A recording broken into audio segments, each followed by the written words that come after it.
Hi, my name is Jeffro, and this is Digital Dominance, the podcast for service-based small business owners who are ready to seize the recognition and growth that their company deserves. You've worked hard to build a business you're proud of. Now it's time for Digital Domination. Welcome back to Digital Dominance.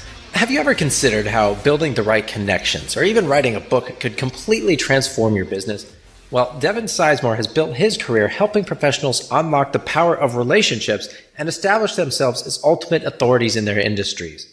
Through his consulting business and his work at Million Dollar Author, he's guided many entrepreneurs to build million-dollar networks and leverage books to drive business growth. In this episode, we're going to talk about how to align your offline and online strategies, how to redefine your target audience to eliminate competition, and how to use a book to position yourself as a thought leader. So whether you're looking to grow your network, boost your authority, or just rethink your marketing approach, I think you're going to enjoy this conversation. So welcome to the show, Devin. Thanks so much for having me. Looking forward to it. Yeah, me too. And I think the first thing we should talk about is your audience. A lot of folks never really picked a target audience when they first started out. So maybe after a while, they got a better idea now of who they serve. But you also talk about shifting your target audience to avoid competing with your competition. And obviously that sounds pretty nice. Can you walk us through how a business owner might identify and connect with this new audience? Yeah, so I call it the connection expansion exercise, and we'll go deep. I want to drive as much value and clarity to your listeners as possible. So when I ask a room of people, who do you want to connect with, the thing that comes out of their mouth, or the thing you might be thinking about when I say, who do you want to know, who's a good referral, is you default to a client profile, right? Which is great. You should know your client archetype, especially if you're doing digital marketing or anything online or any direct marketing. Great, you have to know that. The problem is if we're having a meeting or a conversation and that's your answer, what you're expecting is for me to then connect or refer you to whatever that profile type is. But what happens is I now have to go through and determine, do I have someone in my database that I can connect you with that needs your product or service right now, and I'm okay with you selling to them? And so it creates so many levels of conflict and friction. And so when I had my marketing agency and I was looking at scaling and growing, I wanted to be the authority in rooms where my competition wasn't playing. And so that 15 years ago started building the foundation for this. And so what happens in the connection expansion exercise is we do identify the client profile, which you have. I'm sure everyone listening can do that much. Next, we look at who has access to our clients. So we look at the vendors they spend money with, where they seek education, where they gather, who has influence over them, who do they trust, and then who's a general connector that has access to everybody. As we're building those lists of access to our clients, we then start looking for alignment with our own personalities, hobbies, character traits, things we like. And we find that common ground where there's a demographic, an event, people who have access to our clients that we can relate to really well. And that should shift to becoming our ask. Because now if I say, hey, I want to know business CPAs, you can go through your list and be like, oh, I know 4 business CPAs. And you can make a direct intro saying, hey, Devin has mentioned that there's great synergy between business CPAs. There's no friction, right? It's an additive conversation. And so now it starts to unlock your current network and position you for a better future network. Well, that makes sense. And I think, you just kind of have to shift how you're thinking about it. Because I think, there's a lot of business owners that end up defaulting to networking in order to grow their business, even if they're dabbling in SEO or paid ads. But if they don't have a budget or they're starting out, this is what they do. They talk to people. And so this is an important way to approach it so that you get more out of it. But with that in mind, let's talk about alignment a little more. How do you make sure that what you're doing in terms of offline networking actually aligns with whatever online marketing strategies that you're doing? Yeah. So let's take a profile type. And this is where it gets really fun. And we were doing this with our clients when we had a digital agency. Again, that was a long time ago. But I have a lot of friends in the industry, including you, which is great. As we identify these connection sources, right? So let's say an output is, let's go back to the business CPA, right? You identify that the business CPA has access to a lot of your ideal clients, right? If that becomes true, then what we could start asking ourselves is, how do we create marketing strategies to reach the business CPA, not our ideal client? Because if we can draw in business CPAs to have aligned conversations with us where we can look at JV opportunities, referral partnerships, strategic alliances, embedded offers, whatever it might be, we can then position ourselves for exponential growth, right? Because we're creating a lot of advocates, a lot of people in the market who can talk about what we're offering. So yes, you should still have your direct to market channels, your paid channels, your social channels, all those other things. But if you can start building these funnels and communicate and add value and educate after those target demographics that have access to many of your clients, we can start creating an audience there. And that's where we get these really interesting leverage points.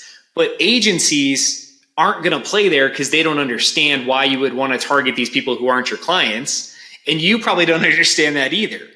But what's great is once you understand it, you can build and leverage the things that are already working to reach a different demographic that's super accessible, but invite them in a much more conversational way to have a consultation, talk strategy, and become advocates for each other. Right. And as you're talking about this, it makes me think a lot of brand partnerships where it's like, we are the official sports drink of Dude Perfect, right? Like Dude Perfect, YouTube creators is probably not the target demographic of Prime or, Body Armor. I think that's their actual one. It's their audience, right? It's the young, active people that watch their videos. And so they're doing the same thing. They're trying to work through Dude Perfect to get to the people they ultimately want to be in front of. 100%. And no matter what industry you're in, there is a amount of your business that's coming from word of mouth, right? Coming from people who believe in you and are advocating for you. So why can we not gamify and scale that up? And then if you can figure it out, empower all the amazing service providers around you to help you tap into that audience. So then let's walk through this a little more, because obviously I think we conceptualize this with products, right? It's easy to attach a product to somebody like that. What about with services though? So let's say I go to the business CPA and like,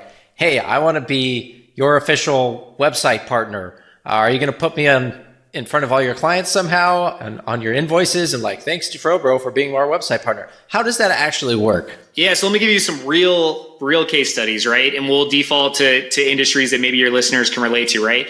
So one thing I did is I realized when I had my agency, and we were a much more digital focused agency, is that, I got to reach business owners and ideally I want to reach the decision maker. But I need to educate them about this really complex topic that no one really understood, especially a decade ago.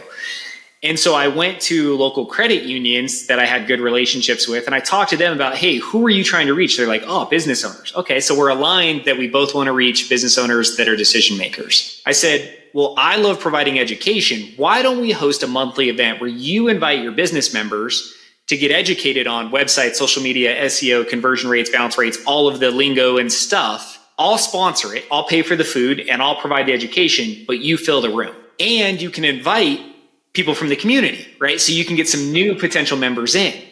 So we co-created something where, is the credit union my client? No. But the credit union and I were able to come together and go, okay, we have this need to reach the same audience. I can provide out value through education. They can provide value by hosting a space and filling the room. And collectively, we create this amazing experience. So that's one example of how could you co-create and leverage a relationship that's not an ideal client. The fun part about that story is they actually ended up becoming one of my biggest SEO clients because they listened to enough presentations and went, well, wait a second, right?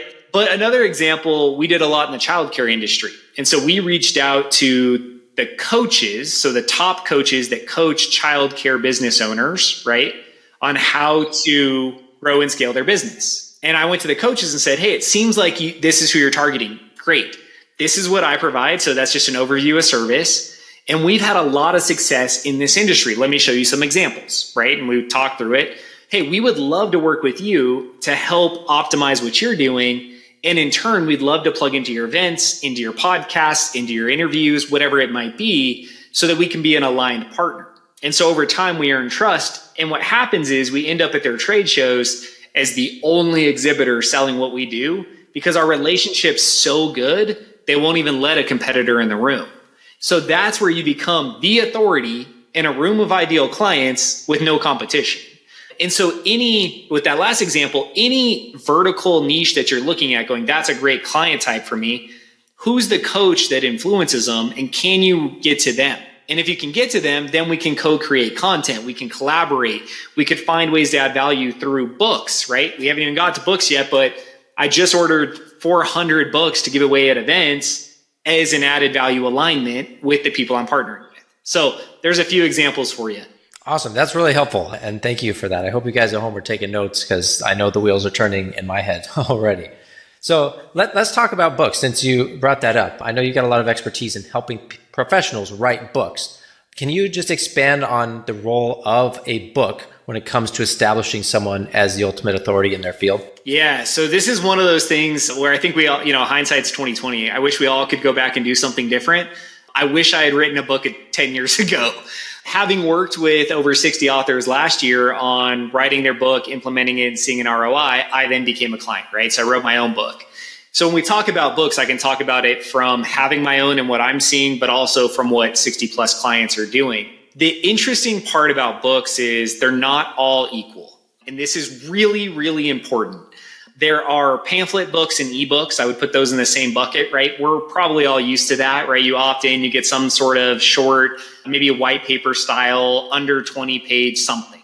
Great. That's great for conversion funnels and whatever we're trying to do. But that doesn't build a ton of authority because it's not the tangible, physical, take real estate thing. We also have the other end of the spectrum, which is the super dense, thick books or textbooks or workbooks. Those books that I think everyone's probably read, or even the audiobooks you listen to where you're like, I'm so committed to this, but I'm only 3 chapters in and I can't finish. And the bookmark ends up in there, or the audiobook just ends up not being played because you just can't stick to it. So what we specialize in, and my recommendation for anyone listening, is we write high value books. So super valuable, great content, very packed, but we like to call them airplane books. You need to be able to digest the book in about 2 hours. So my audiobook just launched. My audiobook is 1 hour and 54 minutes. In that time, what happens is people not only will buy your book, they can actually get through the whole book, which allows them to lean in to the credibility you bring. So getting back to your question, it's about the type of book you write. But if we write persuasive books, it will undoubtedly position you as the expert at whatever you do. It will unlock doors you can't even understand. And your pipeline and revenue has to increase. Right. Obviously, I get that. I think a lot of people agree with that sentiment. I think there's also people who have taken the time to write a book and then they hit publish and they cross their fingers and nothing happens, because obviously you need a marketing plan behind it in order to actually leverage the book for speaking engagements or more business or whatever. So can you talk about that piece a little bit? Yeah, it's critical. I have at least one meeting a week with someone who wrote a book that's doing nothing. Not one of our clients, right? But someone else in the market who wrote some sort of book. Common things that you need to be really careful with: the title and the cover design are critical. I see that be a mistake a lot, where you align it with something you think feels good, but not what your audience wants, which makes it really hard to market the book. But to your point, the book is a tool. You're not writing a book to sell 1 million copies and hope that $1 million or whatever you generate is what you're going to retire on, right? You're writing a book to be a tool. And you have to treat it as such. This is another asset to your marketing funnel. So using it as an opt-in is great, right? So you can build funnels just around your book. Hey, download the ebook copy, right? But you control the PDF, you capture their content, you send it to them. Now they're in your funnel. Now you can nurture them, right? That's an amazing way to generate revenue. And a lot of authors do that. You can also leverage the physical copy, which is what I do a ton of. So what I did when I wrote my book, as soon as it came out, is I sent all of my top referral sources a hardcover of my book signed with a call to action bookmark. And then I gave them 2 paperback copies as well with my business cards and a call to action bookmark, and said, hey, just wanted to send this to you. Appreciate the support over the years. That alone filled my calendar, because they have a physical book in their hand and now they feel like they owe you. So they're going to share the other books you gave them because that's instant value.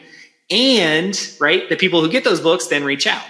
So that's me being proactive on actually putting a book in the mail. Yes, the mail, right? And hitting people in their mailbox in a way that most people aren't, because I'm adding real value. The other thing I do is I'm a closing keynote at an event, and then I just aligned with another event that I'm sponsoring. And as I mentioned, I'm giving books away.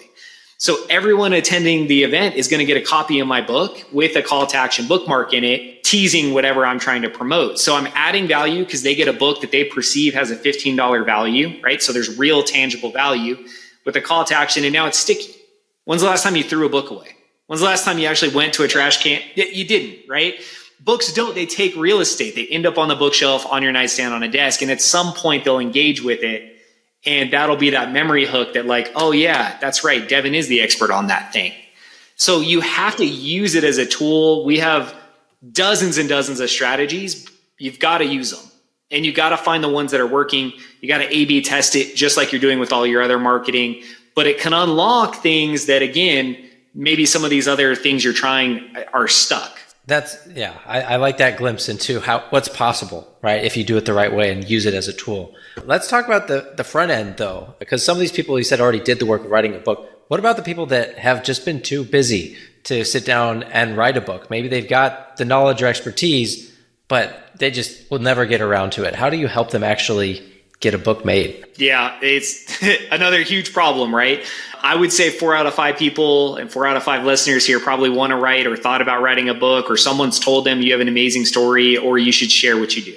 It's very common. The amount of people who actually get across the finish line, a fraction of a fraction. And so that's where $1 Million Author, that's where we come in, right? We want to partner with you to get you across the finish line. There are a lot of publishing companies that will pitch your stuff and maybe help you write it. What we pride ourselves in is we have a system where if you by yourself can dedicate 30 minutes a day to write, we can get your book done in 90 days. Or we have a done for you system where we'll interview you for 2-hour interviews. We'll capture all the content. We'll assign a ghostwriter. They will write in your voice, and we will still chase that 90-day mark to get your book done. Because the act of writing a book is great. You're going to get clarity. You're going to get, validation in your process. You're going to get edified in the process by getting feedback and testimonials. But until you have the physical real thing, until it's on Amazon, until you can put the bestseller logo on it, it's not doing anything in the world. So let's get to the finish line. This does not need to be a 1 year, 2 year, 3 year journey. Matter of fact, the guy this week I talked to whose book's not working, took him 3 years to write the book and it's not working, right? So it's a double ouch, right? So let's get your book in the world, right? And for my book, it was 45 days. So from blank screen to book in hand printed was 45 days for me. That's probably not your normal experience, but that's my reality. And then I was using the book and ordering copies right away, right? For funnels, for lead gen, for speaking engagements, podcasts, client referrals, events I'm sponsoring, direct sends to cold prospects, anything and everything I can do. So you got to partner with someone who has a track record of getting books done and has a system that can get you across the finish line and does everything. You don't want to go to someone who can just ghostwrite but can't format, do the cover, do the title. You need the whole package. So find a company that can do that and let's capture your knowledge. Let's get it in the world and let's make you an authority. And with that in mind, can you actually walk us through a success story of one of the clients where, you've helped them write the book, you've helped them market it, and it actually did help their business grow? Yeah, I'm going to share a few just so there's a variety. So first, Liberty Spenders, Kurt and Kristen, they're great. So this is a marketing company. They specialize in helping people tap into religious and political marketing. And so owning those things, fascinating, by the way, super controversial, especially now. So they launched their book to make a pivot from raising political funds to going into a full scale marketing agency, multiple 6-figure accounts that they've closed since having a book. Reclaim your role as CEO. Jason's awesome. So he pivoted from the SEO world. He still has an SEO agency. He's brilliant in that space, but he also does fractional COO work. And so he used this book to launch that direction. Before the book was printed, he closed 2 clients, just teasing to his network what was coming. So 2 clients before the book was even published, just by becoming an authority. And another example, a wealth manager, Get Wealthy for Sure, MC, great guy. He, when I was talking to him last week, had 2 people that booked on his calendar from reading the book. They showed up with highlights and bookmarks and asked him questions about specific pages and strategies, which basically pre-sold everything he was selling. So these are just a handful of, again, the 60 I just worked with, but we worked with over 100 last year, clients that are using the book in some way, shape, or form to open doors and make money. Well, I love that. I do hope to write a book in the near future. I just have to prioritize it a little bit. And I think that's always the key, right? You got to decide you're going to do it, and then you partner up with someone like you who can actually make it happen. Otherwise, it's just going to stay at the bottom of the list somewhere. So you got to put some skin in the game too, right? Like the reality is you got to buy in because then you're committed to getting it done. Right. Exactly. Otherwise, ideas are a dime a dozen, especially as entrepreneurs and business owners. We've got so many ideas that we never get around to. But something like this is so, if you do it right, it's not only a cool thing to have a book to be an author, but like you said, you're able to leverage this to grow your business, right? Which then if you do it right, you can now hire people and free up more of your time and all that, especially as you become seen as an expert in these things. So I think it's really exciting. And I love the fact that you're doing this and helping other people do that. What else would you say? We started by talking about networking, right? Are there other ways that professionals can use their networks to create opportunities that aren't immediately obvious and basically think outside the box to make stuff happen? Yeah, so amazing question. 100%. So I will guarantee without a doubt that your current network has opportunity that you haven't tapped into. And it goes back to shifting your ask and shifting your mindset around your network, right? So often we're focused on closing deals, filling pipeline, and we're so stuck in that, which is great. And you should be, because revenue does drive business. Don't mistake me, right? Please hear me that you need those things. You need funnels, conversions, leads, you need it all. But if we just go to your network and we just reach out to one person a day, just one, and we just send them this message. Hey, Bob, I hope you're doing well and having a great day. It's been a while since we last connected. Anything new and exciting in your world? Any new challenges? I'd love to get a time on the calendar to catch up, see what's going on in your world, make sure I make some connections for you. Here's a link to my calendar. I look forward to meeting. Just a nice check-in email, all the languages about them, and an invite to have a meeting. You'll start booking some meetings on your calendar with people that, again, you're not getting value out of right now. They're just a name in your database. Now, when we get into that meeting, we want to mine for information and we want to do a few things. First, we want to ask enough questions so we can recalibrate, right, who they're chasing, what services they're offering, who would be a good connection for them. We also want to make sure we learn enough so we can edify them and we can say like, hey, Bob is the best at XYZ. And then we want to be able to make 2 to 3 strategic connections for them within 24 hours of the meeting. If we can add value by making those connections following the meeting, what happens is we start to train our network to do what we want, which is to make connections for us. And this wheel starts to pull out value out of this network that you already have. But you were so focused on profiling into prospects instead of profiling into just open conversations and educating and adding value. And if you can shift that, what happens is your calendar will fill up. You're going to start adding value to a lot of people and you create this value equity where everyone owes you now. And that's when the scales tip and you start getting referrals and connections back in a big, big way. So I like that. And I want to ask a clarifying question because I can see how this would happen where people start referring people to you, but maybe their network's not that good. And they're just like, oh, I got to send somebody to Jeff or whatever. And they send you somebody who's not a good prospect at all, right? And so now you've got this meeting on your calendar that's just a waste of time because they were never going to buy. They don't have the budget. They don't have the right stage of their business or whatever. And now you committed to meeting with them and you don't want your calendar to be taken over with all this, waste of time. How do you avoid that? Yeah, so there's 5 core principles I talk about in the book. One of them is never make assumptions about a relationship. And so you never know what that person has access to.